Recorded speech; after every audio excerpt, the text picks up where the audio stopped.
আমার ঋষি, আমার কামাররা প্রশ্ন করবে, আপনার পিয়ন 400 টাকার মালিক হলো কিভাবে? আপনার পিয়ন 400 কোটি টাকার মালিক হলো কিভাবে? এটা প্রশ্ন করবে সাধারণ মানুষ। আপনার একজন পিয়ন হেলিকপ্টারে ঘুরে কিভাবে? জবাব দিতে হবে আপনাকে। একজন ড্রাইভার 200 কোটি টাকার মালিক হয় কিভাবে? জবাব দিতে হবে। আপনার দলের ছাত্রলীগের সভাপতি 2000 কোটি টাকা পাচার করে কিভাবে? জবাব দেন। যদি জবাব দিতে পারেন তো ক্ষমতায় থাকেন, আর জবাব না দিতে পারলে ক্ষমতা থেকে নামেন। যেই দিন আমার সাধারণ মানুষ এই প্রশ্নগুলি করতে পারবে, সেই দিন এই রাষ্ট্র মানুষগুলি শান্তিতে বসবাস করতে পারবে। সেই দিন আমরা স্বাধীন হব। এর আগে স্বাধীন হতে পারবো না। আজকে পরাধীন, স্বাধীনতা আমাদের মধ্যে নাই। আজকে গরিব এলাকার মানুষগুলির অবস্থাটা কি?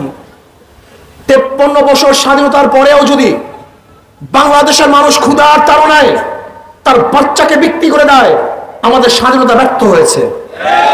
আজকে 53 বছর স্বাধীনতার পরেও আমার গরিব মেহনতি মানুষ যদি এক মুঠা খাদ্যের জন্য কাক কুকুরের সাথে ডাস্টবিনে লড়াই করে, আমরা স্বাধীনতা ব্যর্থ হয়েছি।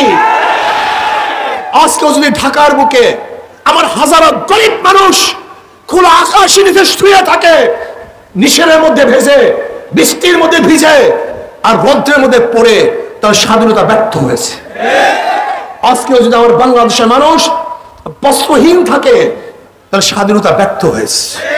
আজকেও যদি সংসারে টাকার যোগান না দিতে পেরে সংসারে সবাই আত্মহত্যা করে, তার স্বাধীনতা ব্যর্থ হয়েছে। ওমর ইবনে খাত্তাব রাদিয়াল্লাহু বলেছেন, আমার খেলাফতের আমলে যদি ফোরাতের কোলেও একটা কুকুর না খেয়ে মারা যায়, আমি ওমরকে আল্লাহর কাছে জবাব দিতে হবে। একটা কুকুরের খবর নিলা না কেন? তার দেখভাল করলা না কেন? আজকে একটা কুকুরের দেখভাল করার জন্য মুসলমানের শাসকের প্রস্তুত ছিল, আর আশরাফুল মাখলুকাত, এই মানব সন্তান যারা সবচেয়ে দামি, সবচেয়ে সম্মানিত, এদের দেখভাল করার কোনো মানুষ আজ পর্যন্ত কোনো শাসক হিসেবে আমরা দেখতে পারিনি।